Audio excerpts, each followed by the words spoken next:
नमस्कार, विंध्या टाइम्स में आपका स्वागत है। रीवा नगर निगम एमआईसी का गठन होना है, नगर निगम अध्यक्ष, उसके साथ नगर निगम में नेता प्रतिपक्ष, तमाम कवायतें होनी है। लेकिन उसके पहले रीवा शहर में निर्दलीय पार्षदों को अपने खेमे में अपनी पार्टी में शामिल कराने का दौर जारी है।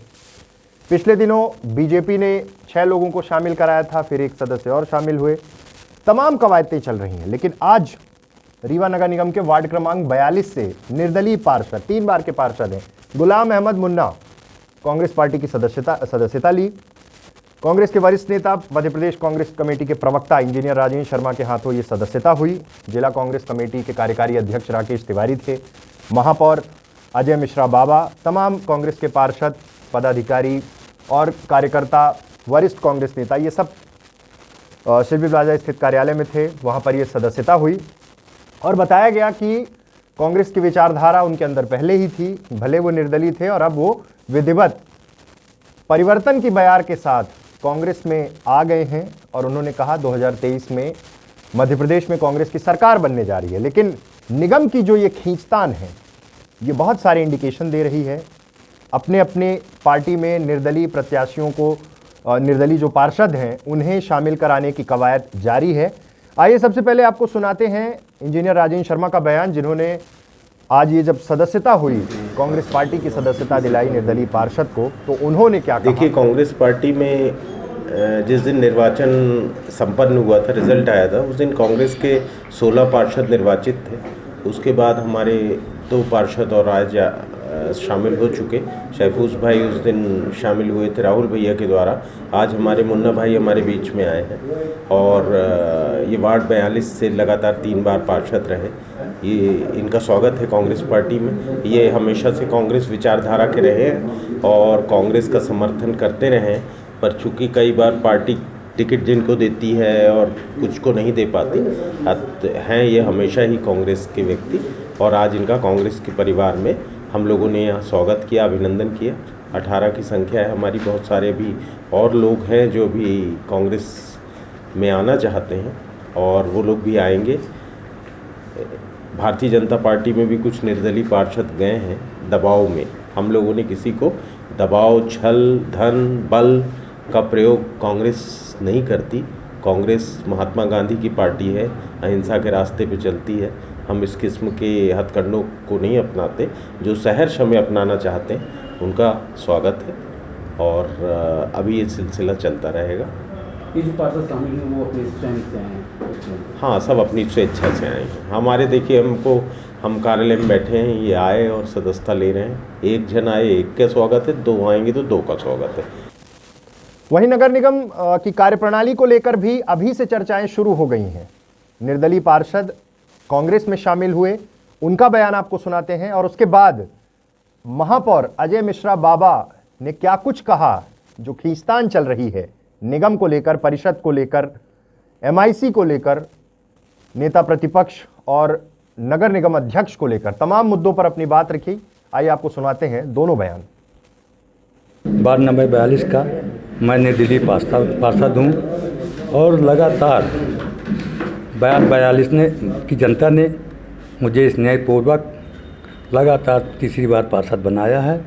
और मुझे ऐसा लगता है कि मुझे ये शहर, मैं एक सामाजिक कार्यकर्ता हूँ, पूरा शहर मुझे जानता है, मेरे समाज सेवा को। और मेरे पार्षद जीतने के उसमें शहर से, मैं इस शहर रीवा शहर से बहुत भाली बात परिचित हूँ और यहाँ का पुश्तैनी नागरिक हूँ और लगातार तीसरी बार का पार्षद हूँ। कांग्रेस में आप शामिल हो रहे हैं? कांग्रेस में मैं इसलिए शामिल हो गया हूँ, शामिल नहीं हुआ हूँ, मेरी इच्छा है। मुझे ऐसा लगता है कि कांग्रेस का भविष्य उज्जवल है और महात्मा गांधी के ज़माने से कांग्रेस ने अच्छा काम किया है। धरातल जो ज़मीन में दिखता है वही काम है, जो ऊपर दिखता है वो काम नहीं है। आज कांग्रेस की सरकार बनी थी, माननीय कमलनाथ जी ने बनाया था, तो उस सरकार को गिराने में बहुत सारी साजिशों को और ताकतवर लोगों ने उस सरकार को गिरा दिया। कमेटियां जो वहाँ गठित होंगी वो आपके उसमें होंगी, तो ये जो भ्रम की स्थिति है इसका क्या स्पष्टीकरण? नगर निगम एक्ट के 1956 अधिनियम 25 में साफ साफ वर्णित है महापौर की शक्तियाँ।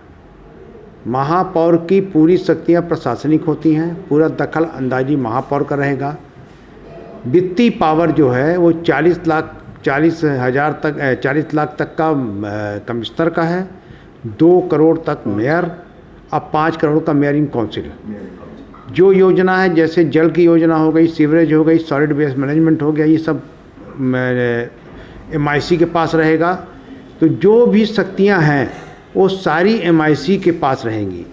जनहित से जुड़े मुद्दे पे आज तक हम लोगों ने कभी विरोध नहीं किया। 15 वर्ष से हम लोग पार्षद हैं।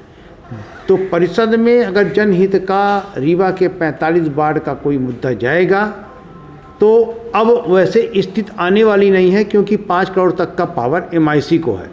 तो हम सब, हमारे कांग्रेस के लोग तो जनता की सेवा करने के लिए आई हैं, तो हम लोग तो बिल्कुल भी किसी भी मुद्दे को, कोशिश ये हमारी रहेगी कि 5 करोड़ के अंदर के सारे जो भी प्रकरण हों वो हमारी MIC से पास हो जाएंगे।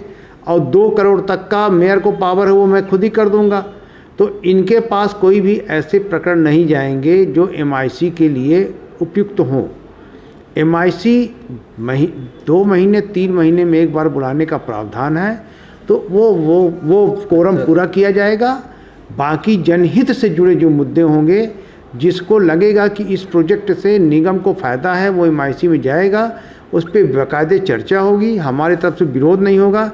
ये हमें देखना है कि भारतीय जनता पार्टी अगर अपनी मेयरिंग काउंसिल बनाती है, जो कि संभव नहीं है, संख्या बल दिखाने से नहीं होता, फ्लोर टेस्ट पे होता है। अगर फ्लोर टेस्ट हुआ और वो जो होना है 1 तारीख को, उसमें अगर ये विफल हुए तो जनहित के सारे मुद्दे पे फिर कोई भी रोड़ा नहीं अपना पाएगा।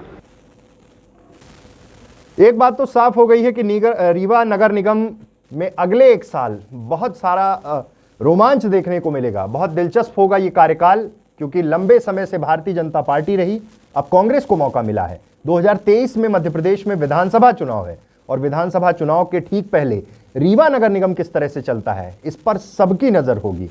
बीजेपी फूंक फूंक कर कदम रखने की बात कर रही है, कांग्रेस आरोप लगा रही है कि धन बल के दम पर निर्दलीय पार्षदों को भाजपा ने खरीदा है, अपने पक्ष में किया है, और यह भी कह रही है कि तमाम जो निर्दलीय पार्षद थे जिन्हें जनता ने अपना वोट दिया, जब वो भाजपा के साथ गए तो जनता में भी गुस्सा है। क्या कुछ होगा अगले 1 साल परिषद में, नगर निगम में किस तरह की कार्यप्रणाली होगी, इस पर सबकी नजर है, रीवा की नजर है। बहुत बहुत धन्यवाद।